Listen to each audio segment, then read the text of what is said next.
छोटे बच्चे जब कभी मुस्कुराते हैं तो हमारी अपनी ही नज़र उन्हें लग जाती है, तो हम क्या करते हैं, उन्हें धागा पहनाते हैं। आपके घर में कोई बड़ा बुजुर्ग है, वो तो आपको धागा बहुत अच्छे से बना के देगा, लेकिन कहीं आप अकेले रह रहे हो और आपने किसी के कहने पर उस बच्चे को सिंगल धागा बांध दिया तो उसे चुभेगा और लग भी सकता है। लेकिन धागा कैसे पहनाना चाहिए, आज वो दिखाती हूँ। सबसे पहले हम काले धागे से ये बैंड बनाना सीखेंगे, वो बहुत ही काम आएगा हमारे बच्चों के लिए। और बच्चा लोग कैसे हो, चलो चलते हैं, कुछ नया सा करते हैं। तो सबसे पहले उसके लिए हमें धागा काटना होगा। ये धागा आपको हर जगह मिल जाएगा, ये रेशमी सा धागा होता है।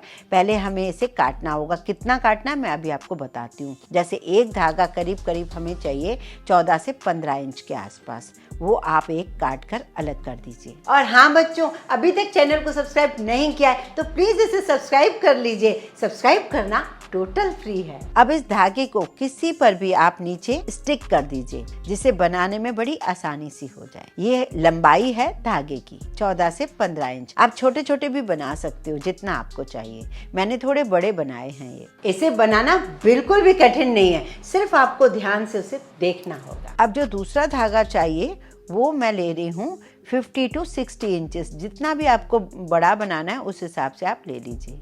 अब इसका सेंटर ढूंढ के जो बंद वाला पार्ट है उसे आपको यहाँ रखना है। आप मेरे सुनने से ज़्यादा देखेंगे तो बहुत जल्दी समझ पाएंगे। अब आपको एक साइड से धागे को लेना है और दूसरे धागे को इस तरीके से निकालना है। ये देखिए बहुत सुंदर नॉट बन जाती है। अब ये दूसरा वाला साइड जो है, राइट साइड वाला, उसको फोल्ड कीजिए और लेफ्ट साइड वाले को इस तरीके से निकाल लीजिए। बस कुछ नहीं करना है, इस तरीके से सुंदर सुंदर नॉट बनती चली जाएंगी। वापस से आपको लेफ्ट साइड वाला धागा लेना है, उसे फोल्ड करते हुए राइट साइड वाले धागे को इस तरीके से डालकर उसे निकाल देना है। बहुत ही आसान है। आप धीरे धीरे जब ये डिज़ाइन बनते हुए देखेंगे ना, बहुत सुंदर लगेगी। किसी भी कलर से आप इसे बना सकते हैं, या फिर 4 से 5 नॉट लगाने के बाद चाहें तो एक एक पर्ल भी डाल सकते हैं, जैसे राखी टाइप का एक बैंड भी बन जाएगा। आप देख रहे हैं इसकी डिज़ाइन कितनी सुंदर लग रही है। इस तरीके से जब धागे आसपास के छोटे हो जाएं, उसके बाद फाइनल नॉट लगा दीजिए जिससे वो खुले नहीं। अब आप चाहें तो ये साइड वाले धागों को कट करके यहाँ पर कैंडल से उसे यहीं तक ही बस खत्म कर दीजिए और उसके बाद अब आप इसे बांध सकते हैं। ये बड़े भी बांध सकते हैं, हाथ में भी बांध सकते हैं, पैर में भी बांध सकते हैं, बालों के लिए भी बांध सकते हैं। छोटे बच्चे के लिए तो बहुत ही जरूरी है। तो कैसी लगी बच्चों ये छोटी सी ट्रिक, मुझे कमेंट करके जरूर बताना। अगर आपने इस तरीके से बैंड बनाकर उसे पहना दिया तो वो दिखने में भी बहुत सुंदर लगेगा और उसे चुभेगा भी नहीं। इन बैंड को आप बालों में भी यूज कर सकते हैं कलरफुल धागों से, और बालों को बढ़ाना है तो इस तेल को भी यूज कीजिए।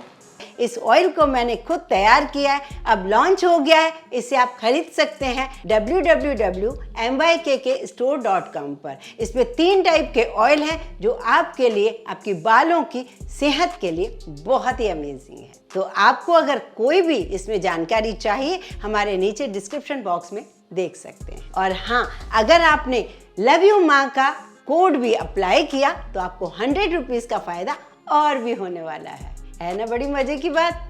तो जल्दी जल्दी जाइए, इसे अपने लिए जरूर खरीदिए। कुछ भी करने के लिए ये नहीं सोचना चाहिए हम कितने बड़े हो गए। इस उम्र में क्या सीखना, सीखने की कोई उम्र नहीं होती। मुझे बहुत शौक है, कुछ भी काम करना अच्छा लगता है। अभी हाल ही में मैंने इस तरीके से ये कढ़ाई करना सीखी, मुझे बहुत अच्छी लगी। इतनी फटाफट हो जाती है, देखते ऐसे मन लगता है कि काश और करते जाऊं और करते जाऊं। क्या आपका भी इस तरीके से मन लगता है किसी नए काम को करने में? मुझे बहुत मजा आता है। तो चलिए मैं दिखाती हूँ कॉटन के जो हमारे पास नैपकिन होते हैं, जो हम डाइनिंग पे रखते हैं या कहीं भी हम किसी भी टाइम में यूज़ करते हैं, उनको हम किस तरीके से छोटी छोटी एम्ब्रॉयडरी करके हम इन्हें बहुत सुंदर बना सकते हैं। नॉर्मल धागे हैं, नॉर्मल जो थ्रेड होते हैं ना, जिससे हम सिलाई करते हैं, वही हैं। तो सबसे पहले हमें मशीन में धागे को लगाना है, जैसे बॉबिन भी भरते हैं और मशीन में धागे को भी लगा देना है। मैं सारा डिटेल नहीं बता रही हूँ क्योंकि ये तो सब आपको आता होगा। अगर आपको इसके बारे में डिटेल में सीखना है तो मुझे ज़रूर बताइए। इसका कोई प्रमोशन नहीं हो रहा है तो प्लीज़ इस तरीके से आप बिल्कुल मत समझें। बस मेरा मन किया, मैंने लाई ये मशीन तो मैंने सोचा कि आपके साथ शेयर करूं कि इसमें क्या क्या हो सकता है।